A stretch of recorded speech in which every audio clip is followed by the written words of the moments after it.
Salut à tous, c'est Mika et bienvenue dans mon club. Aujourd'hui, on se retrouve pour parler de la nouvelle série Netflix d'origine allemande, j'ai nommé Barbare, qui vient de sortir sur la plateforme. Mais avant ça, est-ce que vous vous souvenez de la scène d'introduction du film Gladiator de Ridley Scott? Ça donnait à peu près ça, rappelez-vous.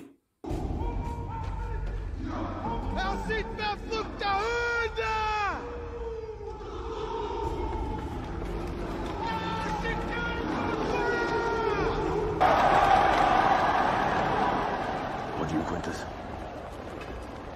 What I?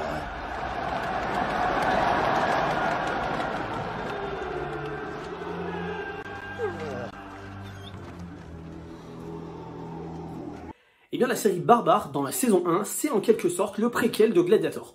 On nous raconte en gros comment on en est arrivé là. Enfin en respectant un peu plus l'histoire, car ce sont bien les Germaniques qui sont arrivés victorieux lors de cette fameuse bataille de Teutobourg, et non pas les Romains, comme pouvait nous le faire croire un peu Maximus. Général. Netflix nous promet donc un super péplum sanglant, épique, entraînant entre l'Empire romain et les tribus germaniques réunifiées. Tout ça avec une sauce The Last Kingdom saupoudrée d'un petit peu de viking. J'attendais donc énormément de cette série. Au niveau du casting, rien de complètement fou, beaucoup d'acteurs allemands pour cette série. On va retenir notamment Lorenz Rupp, qui est peut-être l'acteur le plus connu de ce casting-là, et qu'on a vu dans Mission Impossible Rogue Nation. C'est en gros la tête d'affiche de la série. Niveau scénario, on va reprendre un procédé qu'on commence à bien connaître maintenant, qui est repris également dans la série Viking et dans la série The Last Kingdom. On va prendre en fait des faits historiques réels, et on va y implémenter une histoire fictive romancée, tout simplement. Dans Barbare, on reviendra donc sur les faits qui ont précédé la fameuse bataille de Teutobourg, bataille qui fut un des tournants de l'invasion romaine en Germanie. On va suivre le destin lié de 3 amis d'enfance qui ont été au cours de leur vie parfois séparés, parfois réunis, et qui ont dû en gros jongler entre amour et trahison pour pouvoir subsister. Ce petit trio semi-amoureux, ça rappelle quand même pas mal le trio Uhtred, Ragnar et Brida. C'est même quasiment un copier-coller quand même. Et la ressemblance avec The Last Kingdom va même encore plus loin, puisque Arminus, le personnage principal, à l'image d'Uhtred de Bebbanburg, va être, dès son plus jeune âge, pris en otage par les Romains, élevé par eux, et lorsqu'il va revenir dans sa tribu natale, un peu plus tard, du coup il sera jamais accepté. Il sera toujours bloqué entre ces deux cultures. Il sera à la fois considéré comme un germanique par les Romains qui ne vont jamais lui faire véritablement confiance, et il sera considéré comme un Romain par les Germaniques parce qu'il a grandi avec eux tout simplement.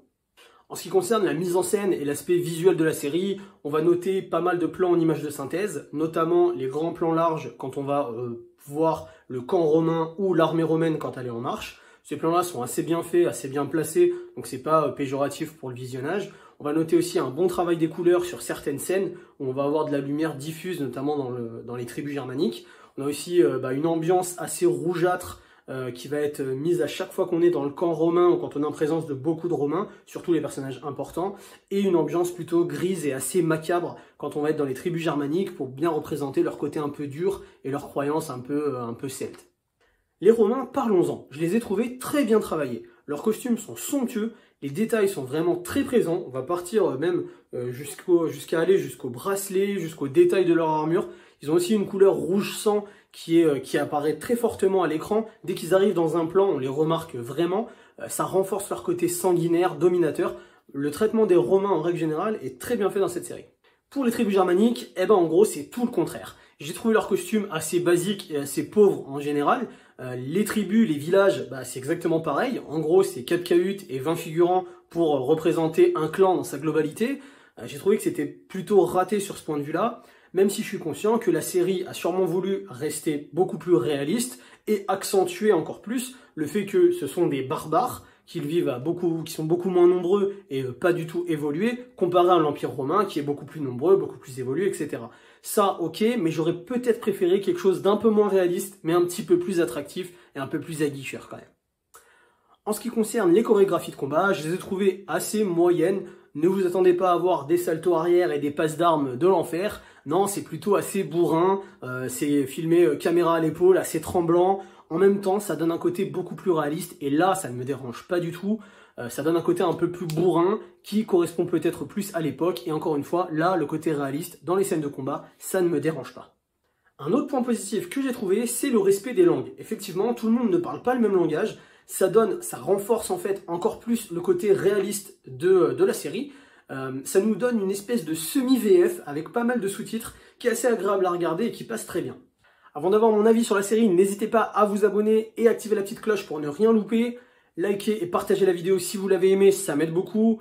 Et suivez-moi sur les réseaux sociaux pour des discussions, pour des news, n'hésitez pas. Et maintenant, mon avis. Alors vous l'avez sûrement compris tout à l'heure, mais pour moi, la série ne s'affranchit pas assez de The Last Kingdom et de Vikings. Effectivement, on va aller jusqu'à reprendre quasiment les mêmes éléments narratifs. On a un trio semi-amoureux avec un personnage qui est coincé entre deux cultures, qui n'arrive pas à s'en dépatouiller, exactement comme Uhtred. Et j'en ai pas parlé tout à l'heure, mais il y a aussi une énorme ressemblance entre Lagertha de Viking et Thusnelda de Barbare. Dans les deux cas, c'est deux femmes fortes, guerrières, qui n'hésitent pas à aller contre l'autorité des hommes. Encore une bonne grosse dose de féminisme qui nous est lancée à travers la tête par Netflix, mais encore une fois, c'est fait un peu de manière stéréotypée, et c'est en plus un copier-coller un peu de deux personnages, donc il n'y a rien d'original. Un autre sujet qui n'est pas possible pour moi, c'est les seulement 6 épisodes de la saison 1. Non mais on se fout de nous. En tout, j'ai compté, ça fait en totalité 4h38 de série. Pour une saison entière. Non, c'est pas possible. Pour info, Les Misérables de 1934, la version longue, c'est plus long. Donc je veux bien que maintenant les séries sont différentes d'avant, que c'est une histoire complète qui est coupée en épisodes, et ce n'est plus des petites histoires pour chaque épisode. Ok, on est d'accord, mais là on atteint une limite dans le développement des personnages et pour nous laisser le temps de nous attacher à eux, bah c'est pas assez. En gros, en plus, dans Barbare, les 4 premiers épisodes sont assez lents et nous amènent pas à une action faramineuse et ça commence vraiment à se débloquer à l'épisode 5-6. Donc je trouve que c'est vraiment pas assez.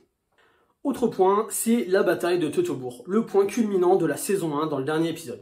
Et ben je la trouve pas mémorable du tout. Elle est certes réaliste, mais elle n'est pas du tout transcendante, et c'est dommage pour un des éléments clés de cette saison 1. En fait, on a vraiment l'impression que les Romains, pourtant connus pour leur stratégie militaire et leur intelligence dans les combats, bah, ils tombent dans un vieux piège tout pété par 5 tribus à moitié reconstituées, dont une qui s'en va et puis qui revient à la toute fin. Donc ça donne vraiment un effet assez négatif à cette bataille. Alors on a des combats où on va avoir des grands cris et des grands coups d'épée pour un peu masquer tout ça. Mais dans la globalité, si on regarde bien, eh ben, je trouve que cette bataille n'est pas du tout mémorable. Alors avec tout ça, vous allez vous dire que j'ai dû détester cette série.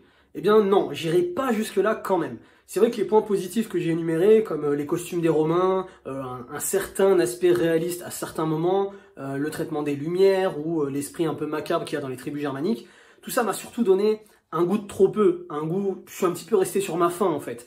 Je me suis dit que cette série n'était pas encore aboutie, qu'elle était encore trop proche de The Last Kingdom, j'ai pas réussi à m'enlever ça de la tête. Mais comme dans l'histoire avec un grand H, la bataille de Teutobourg, c'est que le début en fait d'une série d'événements et de péripéties très intéressantes dans l'invasion romaine, je me dis que dans les saisons suivantes, il y a peut-être moyen de faire quelque chose d'intéressant. Mais si et seulement si la série arrive à briller par elle-même, à emmener des concepts novateurs, à emmener des personnages un peu différents et à faire quelque chose de vraiment personnel. Là, on pourra avoir quelque chose de bien. Disons que pour moi, c'est un faux départ, mais qu'il faut quand même garder un œil sur Barbare pour voir si la série est complètement achetée ou si on peut en faire quelque chose.